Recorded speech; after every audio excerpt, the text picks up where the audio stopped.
Historians and archaeologists agree on something surprising. Life before toilet paper wasn't just inconvenient, it quietly shaped how people lived each day. Forget the soft rolls and modern routines, you know. Medieval hygiene was rougher, simpler, and deeply tied to nature's rhythms far from what most tales suggest. Before we begin, take a moment to like the video, subscribe if you haven't already, and tell me in the comments where you're watching from and what time it is. Now, settle in. Adjust your pillows. Draw your blanket a little closer. Maybe dim the light just enough to feel the calm. Because what we're about to explore is a world of earthy textures, whispered customs, and the gentle flow of daily life when comfort was handmade and patience was key. Let's step softly back to the medieval day and see how people cared for themselves without the comforts we take for granted. Imagine, if you will, the stillness of a medieval morning. The soft light of dawn spills across uneven cobbled streets, brushing against weathered timber beams and the quiet stone faces of small village homes. A low mist clings to the earth, curling between garden plots and thatched roofs, its moisture lingering on the heavy wool cloaks of early risers. The distant clatter of hooves and the slow creak of a wooden cart mark the start of another day, unhurried, muted, and earthbound. This was a world long before flush toilets, porcelain basins, or the delicate roll of perforated paper neatly hung beside a seat. The rhythms of life moved to simpler beats. Fire was coaxed by hand. Water was drawn from wells or streams. Food was prepared by memory, not measurement. And when nature called, one simply responded with whatever means were at hand. To speak of medieval hygiene is not to speak of filth, but of adaptation. This was not a time of ignorance, though knowledge was often framed differently, more practical, more local, more shaped by tradition than by formal science. Sanitation was a matter of habit, of weather, of geography, and of social standing. And yet across these variations, there was one constant: the absence of what we now take for granted toilet paper. Paper did exist, though rarely. Handmade sheets, crafted painstakingly from linen rags, were precious and preserved for writing, not wiping. Even parchment scraped and stretched animal skin was far too valuable to consider for such uses. The materials that might seem disposable to us today were, in the medieval world, treasured, repaired, and reused until no longer serviceable. So when a villager stepped out into the early chill of morning, or a monk excused himself from the scriptorium, or a nobleman retired behind the embroidered curtain of his private chamber, the process of cleaning was shaped by necessity, not convenience. The tools were humble found in the woods, scavenged from the hearth, cut from worn garments, or drawn from nature's plenty. A handful of moss, a torn piece of linen, a smooth stone warmed by the sun. It is perhaps difficult, in the hush of modern restrooms, to imagine such a world. Yet the medieval landscape was one of quiet improvisation. The sounds were muffled, the rustle of leaves, the drip of water from eaves, the murmur of distant livestock. In towns, the alleys were narrow, and the air heavy with the mingled scent of smoke, damp wood, and earth. Behind closed shutters and within curtained alcoves, the daily business of living and relieving was carried out with dignity, if not ease. Hygiene, in this context, was rarely spoken of openly. Modesty governed much of medieval life. The body was seen not as something to discuss, but to manage discreetly. Instruction came through example, through whispers from elders, through observation and repetition. There were no manuals, no labeled products, no designated aisles in brightly lit shops. And yet, day by day, across cold winters and warm harvests, across high-born halls and peasant farms, people did what they had always done. They endured, they adapted, they cleaned themselves as best they could. It is this quiet ingenuity, the unspoken routines of ordinary lives, that this journey now seeks to explore.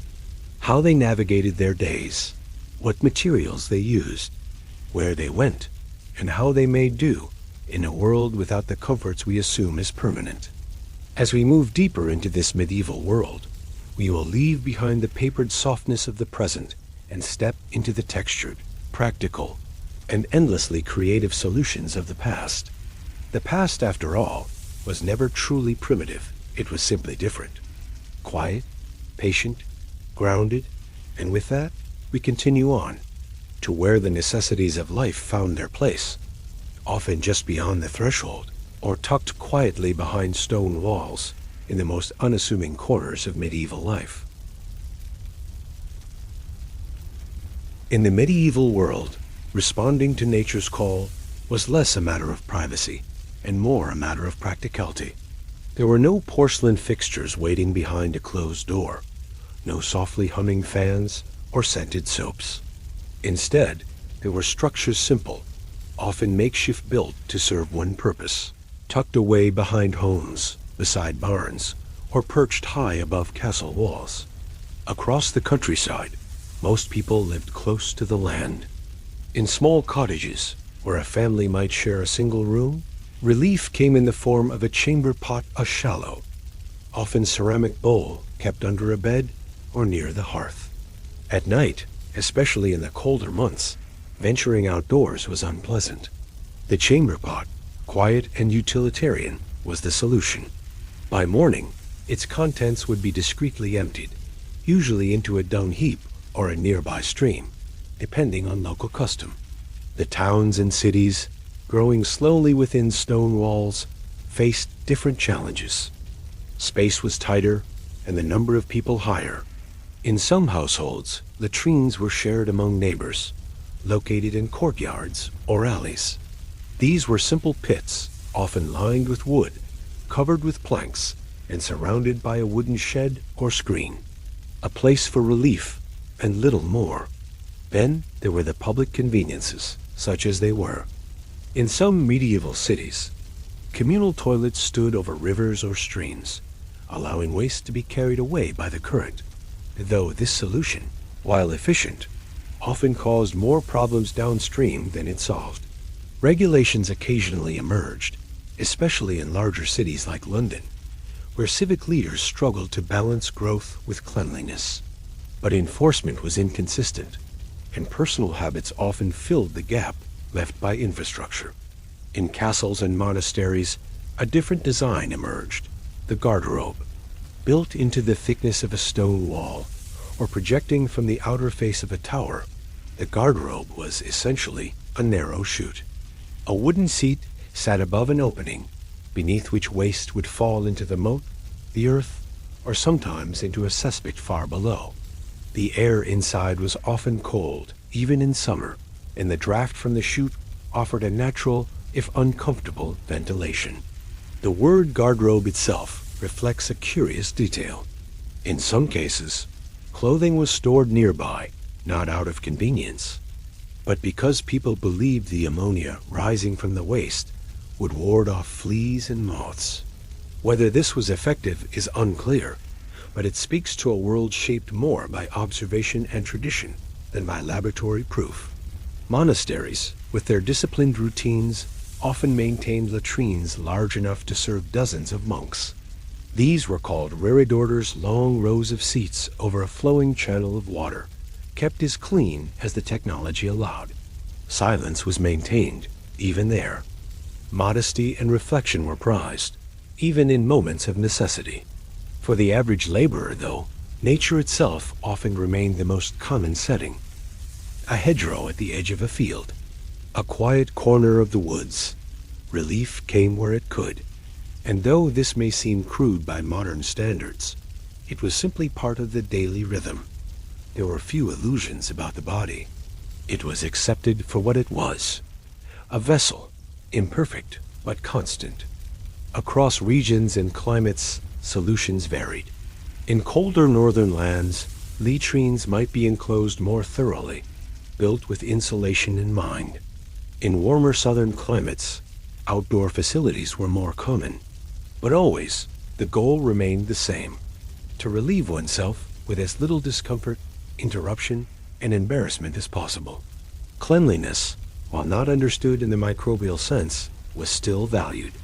The tools of the lavatory, whether a pot, a plank, or a stone seat, were tended to, scrubbed as needed, and integrated into the quiet routines of life. Children learned by watching their elders. Travelers adapted to local customs. And over time, entire communities developed a rhythm, unspoken but understood.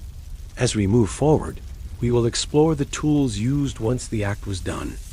Those humble, often overlooked objects that served a most necessary role in daily life. But before we turn to them, it's worth pausing to imagine those quiet moments behind the curtain, or beside the stream, or along the edge of a field, where one stepped away for a moment, completed a task without ceremony, and then returned unchanged, unnoticed, and ready to continue. In a time before mass production, before plumbing, packaging, and paper mills, nature offered what was needed quietly, abundantly, and without charge. When it came to cleaning oneself after a visit to the latrine or a quiet retreat into the woods, people across the medieval world turned first to what surrounded them: the soft textures of the forest floor, the pliant leaves of field plants, and the living carpet of moss that clung to stones and tree roots. Walk slowly through a medieval woodland, and you begin to notice. Underfoot, the earth is thick with decay and growth, layered in browns and deep greens. Fallen leaves, damp but clean, were among the most accessible materials. Broad, flat leaves from trees like chestnut, oak, or hazel were especially useful. Their size, shape, and slight texture made them a natural choice for the task at hand. In summer, when the woods were full and green, leaves were plentiful. Even in meadows and around cottages, large-leafed plants like burdock and mullein offered their services. Mullein, in particular, with its thick, velvety surface, was sometimes nicknamed nature's toilet cloth. It grew tall and steady, its soft foliage catching the morning dew. Peasants and travelers alike would recognize its broad leaves as both familiar and functional. But seasons changed, and with them, the landscape. In autumn, leaves became brittle, their usefulness diminished. In winter, many trees stood bare. Then, people turned to other materials. Moss was a favored alternative, especially in damp regions where it grew in cushions along shaded walls or at the base of trees. Cool to the touch and naturally absorbent, moss required no preparation. It was soft, silent, and left behind no trace. Grass, too, was used gathered in handfuls, sometimes twisted into small bundles. While less comfortable than moss or leaf, it was available almost everywhere. Those who worked the land or traveled between villages became experts in identifying what grew where and which plants worked best. It was a knowledge passed along not in words, but in habit, quiet and practical. Smooth stones, especially those found beside rivers or creeks, were also employed in many places. Polished by water, they were used, then rinsed clean. Such practices, though unfamiliar now, were based on a logic of reuse and respect for natural materials. Nothing was wasted. Nothing was taken lightly. In some regions, especially those with peat bogs or soft soils, handfuls of earth were used cool, crumbly, and absorbent. This might seem strange today, but it reflected a different relationship with the land. The ground was not something to be avoided, but something deeply known. People walked barefoot often. They tilled, gathered, and rested on the earth. To use it in this way was simply part of a broader intimacy with the landscape. These methods varied with climate, geography, and culture. In wetter areas, moss and soft bark were favored. In drier lands, small bundles of straw or dried grass might take their place. What remained consistent, however, was the reliance on nature's quiet offerings. No wrapping, no branding, no excess. Just what was needed when it was needed, and nothing more. There was no sense of embarrassment in this. The human body, though governed by modesty, was accepted as a fact of life. People did what they must and moved on. If they noticed the coolness of moss or the pliancy of a fresh leaf, it was noted only briefly, then forgotten. These sensations became background, another part of the cycle of daily living, like drawing water or tending a fire.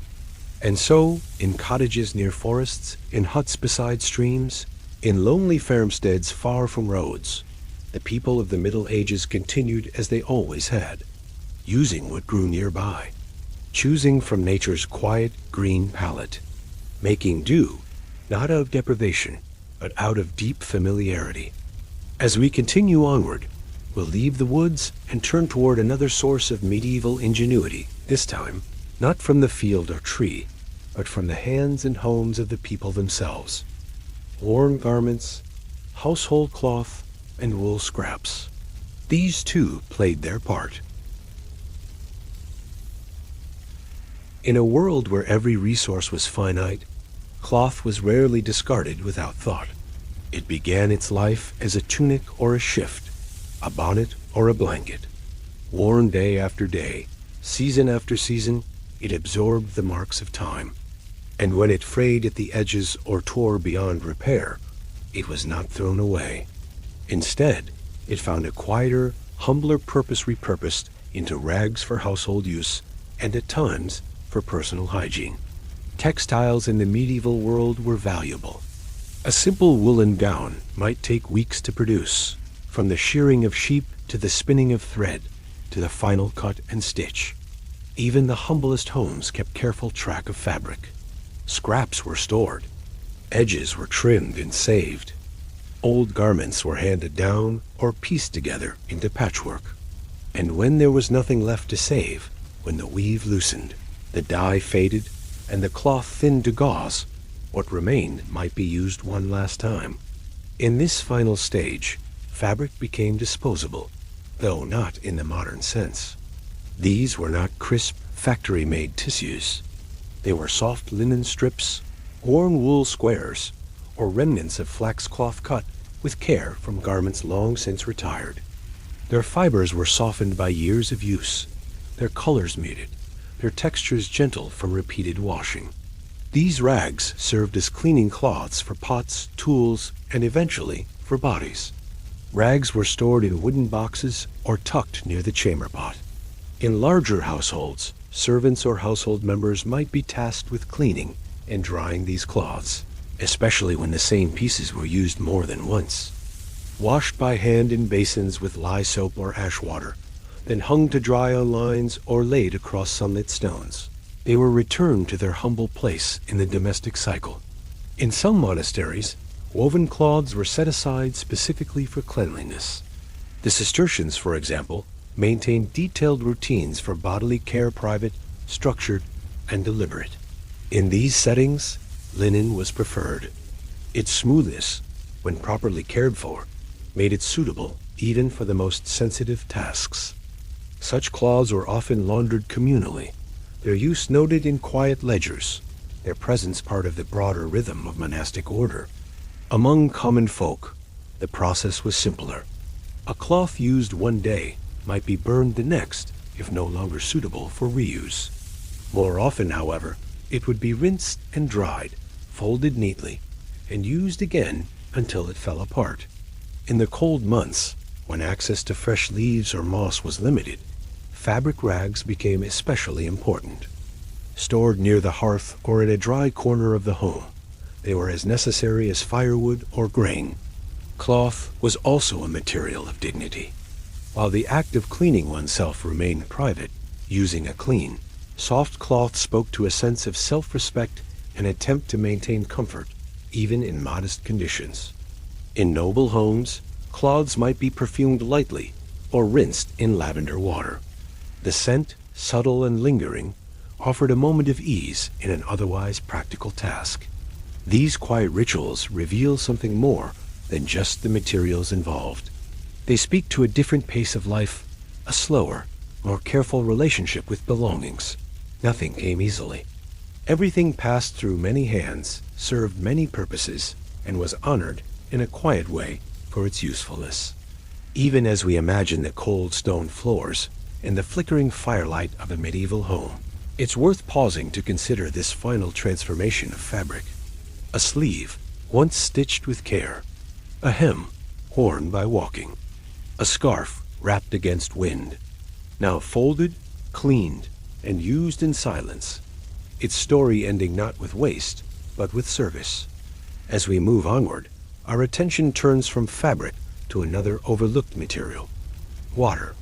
For where cloth was not available, and where nature's offerings were not ideal, water itself became the tool of cleansing, sometimes flowing in streams, sometimes carried by hand in wooden buckets, always present, always vital. Long before taps flowed and plumbing clicked behind walls, water had to be fetched, carried, and treated with respect. It was drawn from wells, trickled through springs, or rushed along rivers. In medieval daily life, water was never far from thought, whether for drinking, cooking, washing, or, at times, the quiet business of cleansing the body after relief. In cities, water was often drawn from communal wells. These were deep and carefully maintained, covered with wooden lids to prevent debris from falling in. A bucket lowered on a rope brought up water clear enough for basic needs. In wealthier homes, servants might carry it in wooden pails from the well to the household, pouring it into basins or storing it in ceramic jugs. In the countryside, families often relied on nearby streams. The flow of fresh water down from hills or through wooded glades was a dependable source, and the stream itself, cold, shaded, and constant, became part of a family's rhythm. Washing was done at its edge. Pots were rinsed, and when privacy allowed, personal cleaning could take place there as well. For the task of post-relief cleansing, water was often used in combination with natural materials. A scoop of stream water poured from a ladle or small vessel would be followed by wiping with cloth or leaves. In warmer regions, or during summer, the water itself might suffice. A quick rinse, drawn from a bowl or a flowing stream, brought a sense of cleanliness more familiar to the modern mind. In southern parts of medieval Europe, places like Italy, Spain, and the Middle East, there is evidence of more intentional washing traditions. The climate allowed for open-air washing, and in many Islamic regions, cleanliness after toileting was prescribed as part of religious practice.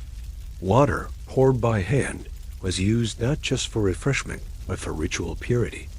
A small clay pitcher or copper ewer, known as a loda or ibrick, was kept nearby.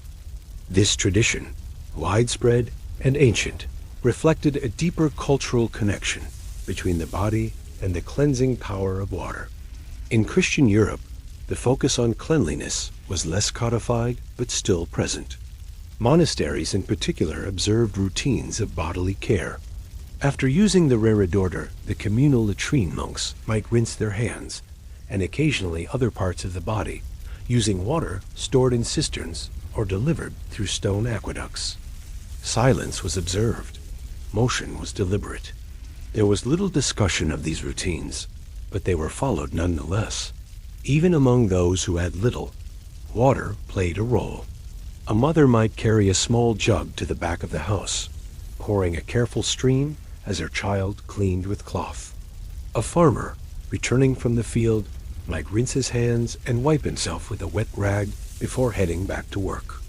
In these quiet moments, water was more than a tool. It was a comfort, a way to reset, a gesture of care, made in the absence of luxury. Containers varied. Some were wood, banded with iron. Others were made of clay, smooth to the touch and cool, even in summer. In wealthier homes, bronze or pewter might be used, polished until they caught the firelight. These vessels were kept close, their presence unspoken but essential. Seasonal rhythms shaped behavior. In winter, water froze, streams slowed. Washing became more difficult. Then, rags and dry methods took precedence. But in spring and summer, when the earth was soft and the air fragrant with blossoms, water again became a welcome part of daily life, rinsing not only the body, but the dust of long days. What we see in this quiet relationship with water is not just necessity, but adaptability. People used what was available. They developed habits that fit their surroundings.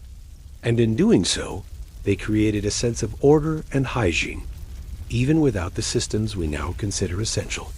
Next, we will move away from materials and methods and turn instead toward belief, how medieval people viewed cleanliness itself. Was it purely physical, or was there something deeper at play? In the next chapter, we'll enter the world of spiritual purity, moral order, and how cleanliness became, in part, a reflection of the soul. In the medieval world, the idea of cleanliness did not begin or end with the body. To be clean was not only to be free from visible dirt, it was often seen as a condition of the soul. Hygiene, though practiced in practical ways, was deeply entwined with belief, ritual, and social understanding. What one did with water or cloth was often less significant than what those acts symbolized. To many in the Middle Ages, purity had moral weight. Monks and clerics wrote about filth, not just as a matter of hygiene, but as a metaphor for sin. Dirt on the skin could be ignored, but impurity of the spirit could not. A body left unwashed might signal humility, piety, or detachment from worldly concerns. Conversely, excessive attention to grooming could be seen as vanity, a spiritual distraction, or even pride. Among religious communities, particularly in monastic settings, cleanliness was structured into the rhythm of daily life. Hands were washed before meals. Feet were bathed on holy days. Communal baths were taken in silence, sometimes only a few times a year. These acts were not just about health. They were part of a discipline of restraint and self-awareness. Every action had meaning. Every routine reflected a greater order. In secular life, ideas about moral cleanliness varied. A peasant might go weeks without bathing, but still observe customs of wiping or rinsing after using the latrine. These practices, though practical, carried quiet cultural expectations. A clean home, however humble, suggested good character. A neat appearance, even if the clothing was patched and old, showed respect for others. The church played a role in shaping attitudes. Priests preached about purity, not only of thought and deed, but also in outward signs. Lent and other periods of fasting were times for spiritual reflection, and sometimes physical restraint. Washing might be reduced to a bare minimum, as a reminder of suffering. But on feast days or before important rites, bodies were cleansed. Hair was trimmed. Garments were washed. Physical preparation echoed spiritual readiness. Pilgrims on long journeys often traveled unwashed for days. Dust clung to their robes. Feet cracked and blistered. Yet at the threshold of a holy site, they would wash themselves, sometimes in fountains built for that very purpose. These moments of washing were not just about comfort. They marked a transition from the outer world to the inner, from the road to the sacred. Women, too, observed unique rhythms of cleanliness. Midwives and caretakers kept small cloths at hand for washing after childbirth or attending to illness. They cleaned quietly, without ceremony, but with care. These tasks were seldom mentioned in written records, yet they were known, understood, passed from hand to hand, generation to generation. It is important to remember that medieval people were not unaware of cleanliness. Rather, they held a different framework for what it meant. Water was precious. Soap, when available, was handmade harsh on the skin and used sparingly. People bathed not every day, but when it made sense, before high holy days, weddings, or when illness threatened. Their methods were shaped by climate, culture, and circumstance. In this world, to be clean was often about balance. A farmer, muddy from the field, might rinse his face and hands before entering the home. A noblewoman might bathe once a week, perfuming her hair with rosemary water. A monk might abstain from bathing for months, believing that suffering brought him closer to God. All of these were acts of cleanliness, each shaped by belief, identity, and place.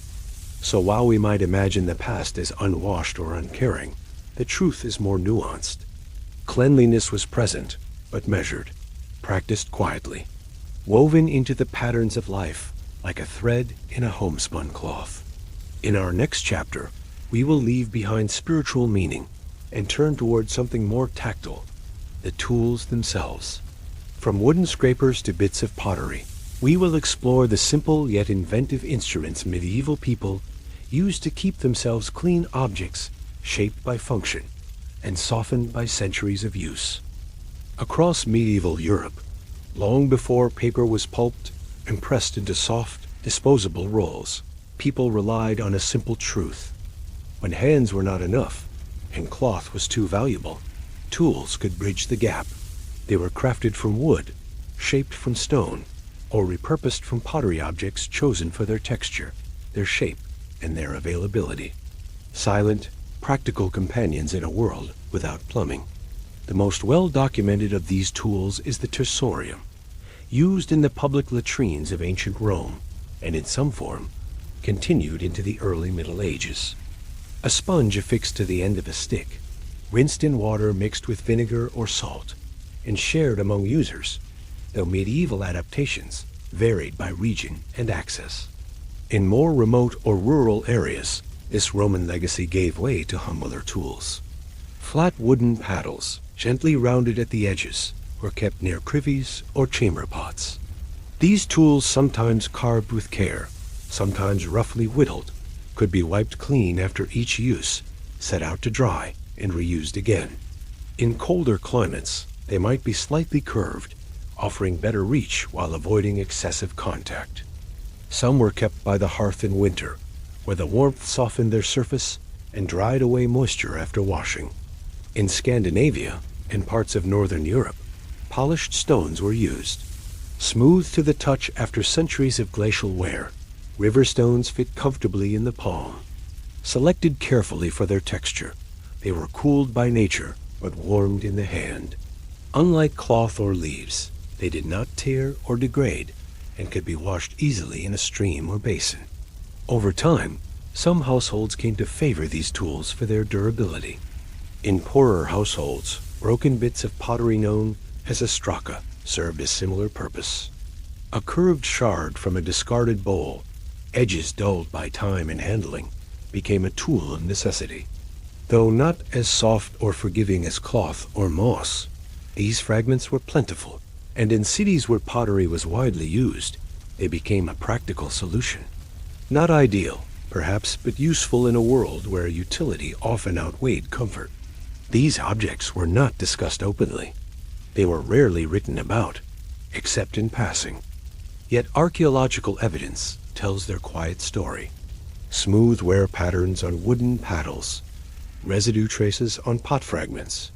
The quiet presence of these tools in waste pits and refuse heaps, tucked among discarded bones and broken tiles. In monasteries, where order governed even the smallest task, certain tools were reserved for personal use. Small wooden scrapers, sometimes paired with water basins, allowed monks to maintain modesty and cleanliness within strict rules of silence. In wealthier households, such items might be made of finer materials, bone, ivory, or polished horn. Not luxurious, exactly, but refined in form. They reflected the idea that even private moments could be approached with care. There was no standard shape, no universal name. What worked in one region might not be used in another. A farmer in the Welsh hills, a merchant's wife in Bruges, a shepherd in the Apennines. Each would have used what was near, what could be cleaned, and what felt right in the hand. And like so much of medieval life, these tools were embedded in routine, kept tucked behind doors, wrapped in cloth, or stored on narrow shelves beside the chamber pot. Cleaned after use, not always thoroughly, but with enough care to serve again. In this, they became part of the rhythm of the day, an unseen moment between sleep and work, between a meal and a walk to the fields. There is a quiet ingenuity to it all, a way of living shaped not by luxury, but by need. And from that need, a set of tools emerged simple, unspoken, and effective. They remind us that comfort, even in its most humble form, was always sought, always improvised, always part of being human. In the next chapter, we will step beyond the household and into the communal world of public latrines and shared spaces. From cloistered abbeys to bustling market towns, we'll explore how medieval people navigated privacy, or the lack of it, when nature called in public places. As villages grew into bustling towns and cities during the medieval period, the question of where and how to attend to bodily needs became increasingly important.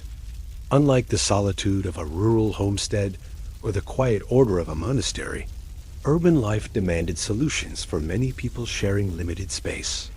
Public latrines and communal facilities appeared, offering a practical, if sometimes imperfect, answer to this daily necessity. These latrines were often simple wooden or stone structures built over rivers, streams, or specially dug channels. Imagine a narrow wooden bench with regularly spaced holes, suspended above flowing water that carried away the waste. This gentle stream, steady and constant, provided a silent cleansing beneath the feet of those seated. The sound of water moving over stones mingled with quiet conversation or the occasional bird call a natural soundtrack to this routine. Such facilities were most common near marketplaces, bridges, or along the edges of castle walls, places where travelers and townsfolk gathered. Though designed with utility in mind, they also reflected a communal attitude toward privacy that differs from today's expectations. Walls might separate sections, but doors were rare. People might sit side by side, sharing the space with little ceremony. Yet within this proximity, there was an unspoken understanding, a mutual respect for personal boundaries. In wealthier urban centers, these latrines were sometimes more elaborate. Stone built with carved benches and drainage systems that connected to cesspits or rivers, they might be maintained by local guilds or city authorities. Regular cleaning and emptying of these waste pits were essential to prevent the air from becoming thick with unpleasant odors. Town workers, known as gong farmers, or night soil men, performed this dirty but necessary task, carrying waste through the streets under cover of darkness. Their presence was an accepted part of city life, discreet but vital. The smells, though often described in historical records as troublesome, were managed through design and routine. Ventilation shafts allowed fresh air to circulate. Herbs and flowers might be planted nearby to soften the scent. Sometimes, small bowls of vinegar or lavender were placed to freshen the space. These efforts reveal a keen awareness of environment and a desire to maintain dignity, even in the most basic of human functions. The social aspect of public latrines is also worth noting. They could become places of conversation, brief exchanges, or quiet observation. In a world where so much of daily life was public, the latrine was no exception. Yet people adapted. Respect for privacy grew through custom. Loud noises or intrusive glances were discouraged. The communal nature of these spaces did not eliminate personal modesty, it reshaped it. In castles and noble estates, privies were often built into walls or towers, with chutes dropping waste directly into moats or pits below.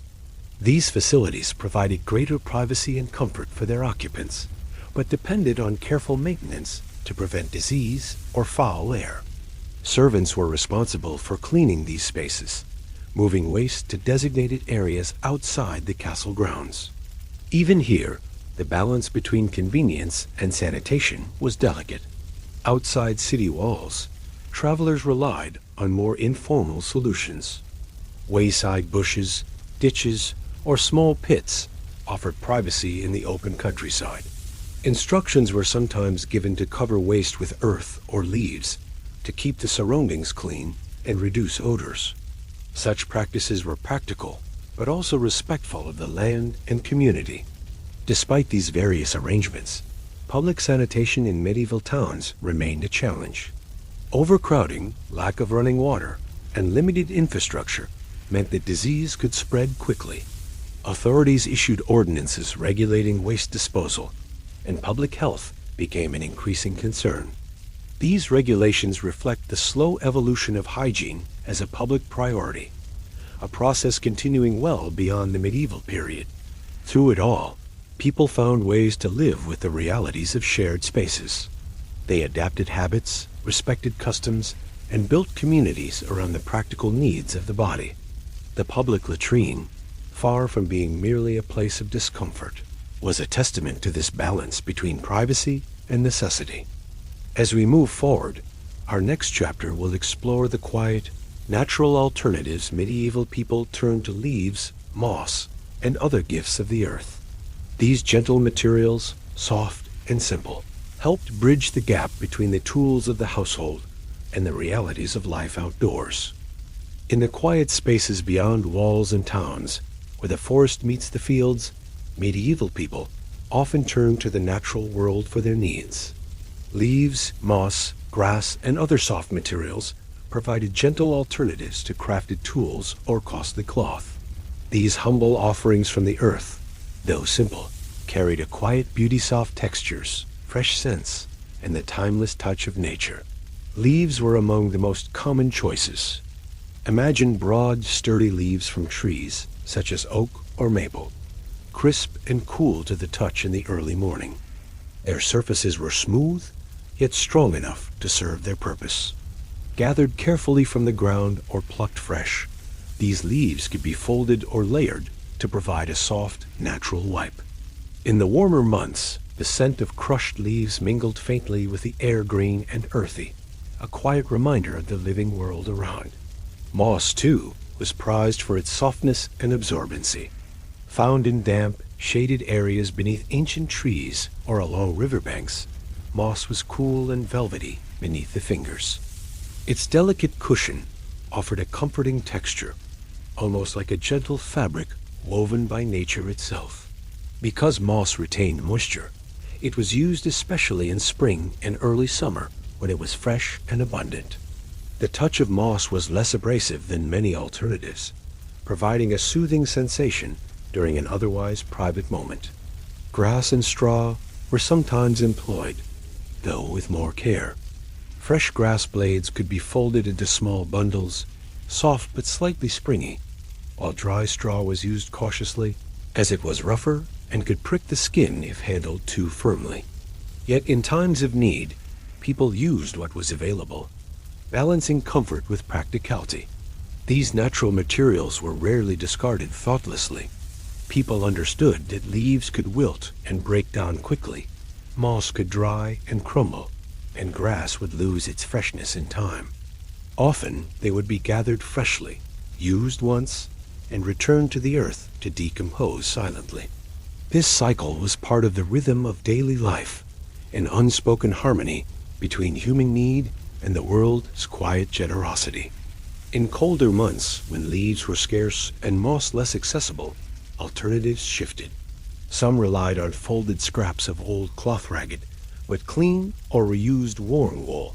These items, softer than wood or pottery shards, offered a different kind of comfort, woven through with the care of those who preserved them.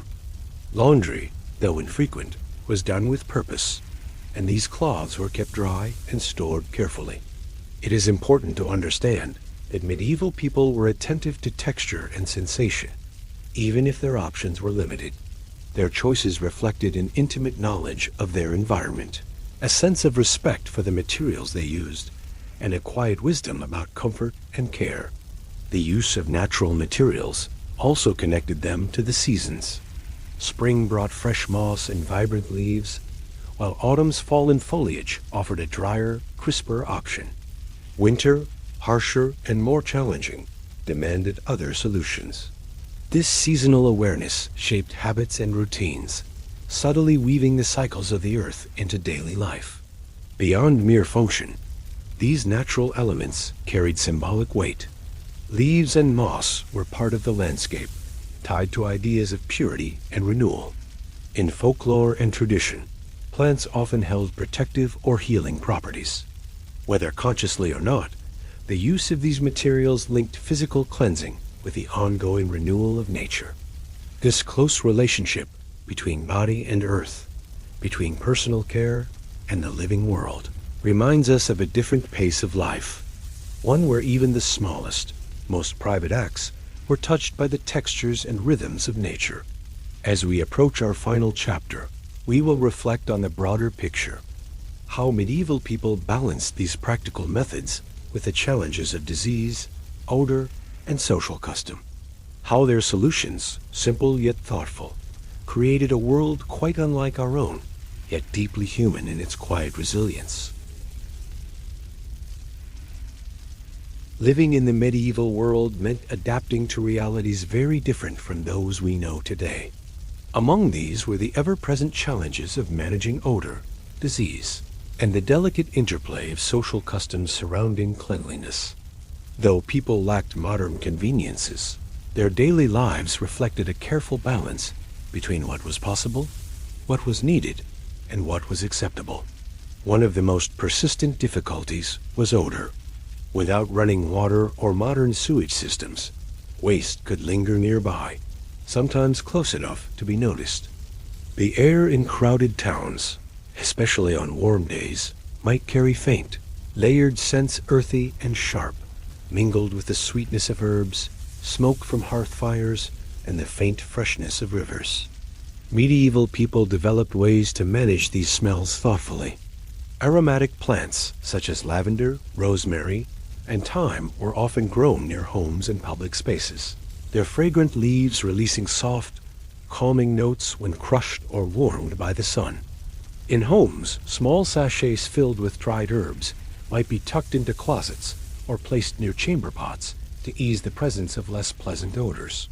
Markets and towns sometimes featured public fountains or wells where water flowed continuously, washing away refuse and replenishing the air with cool moisture. Even in privies, simple ventilation shafts helped air circulate, carrying away heavier scents. This attention to atmosphere was subtle, woven into daily life like a thread that kept discomfort from becoming overwhelming. Yet, alongside odor, the medieval world faced more serious challenges. Disease, often spread through contaminated water or poor sanitation. Without the germ theory of today, people understood illness in different ways, linking it to spiritual imbalance, humoral theory, or environmental miasma. Efforts to keep living spaces clean, however limited, reflected an awareness that filth and sickness were connected. Cities issued ordinances to regulate waste disposal. Streets were swept, and refuse was collected at night. The role of the gong farmers, those tasked with emptying cesspits, was both essential and grim. Their labor prevented the buildup of hazardous waste, reducing the risk of outbreaks. Though unpleasant, these practices revealed an emerging understanding of public health, grounded in observation and necessity. Social customs around cleanliness were equally complex. Bathing, for instance, could be seen as both beneficial and risky. Warm baths might open the pores to disease, according to some beliefs, or alternatively, washing was encouraged before important events or religious ceremonies. This created a rhythm, times for washing and times for restraint, each respected in its own way. Privacy, too, was shaped by custom. While today's standards emphasize solitude, medieval people often accepted communal or semi-public arrangements. Chamber pots were discreetly hidden when possible, but often placed near the hearth for warmth and convenience. Curtains or wooden screens might provide a sense of enclosure, softening the boundaries between personal space and household life. Clothing, an extension of the body, was treated with care. Linen undergarments were washed periodically, and people changed shirts more often than outer layers. These small habits, though infrequent by modern standards, helped maintain a sense of freshness and dignity. In monasteries, the strict observance of daily routines extended to cleanliness. Hands were washed before meals. Bodies were bathed on specific feast days. These acts were not only practical, but also spiritual, part of a life ordered by discipline and reflection. Throughout it all, medieval people faced their challenges with quiet resilience. Their solutions, Whether planting herbs, building latrines, or using leaves and moss, were shaped by experience, culture, and environment. They show us a world where hygiene was a continual negotiation, where care was expressed through simple acts, and where the rhythms of nature guided the balance between comfort and necessity. As we conclude this journey, we see that medieval people survived without toilet paper, not because they were unaware or uncaring, but because they adapted thoughtfully to their world. Their methods, tools, and customs were all part of a lived experience, one of patience, resourcefulness, and an intimate connection to the earth and community around them. As we come to the close of this quiet exploration, it is worth pausing to reflect on the simple truths revealed by the ways medieval people cared for themselves. Without the comforts we take for granted today, they lived with a steady rhythm, one shaped by nature, necessity, and an enduring human ingenuity. Their tools were humble but thoughtful. Whether wooden scrapers, smooth stones, or soft moss gathered from shaded earth, each choice reflected an understanding of comfort within limitation. In towns and villages, public latrines echoed the pulse of community life, balancing privacy and practicality amid the hum of daily rhythms. And through it all, the seasons lent their gentle guidance, offering fresh leaves in spring, sturdy foliage in summer, and quieter, cloth-based solutions in colder months.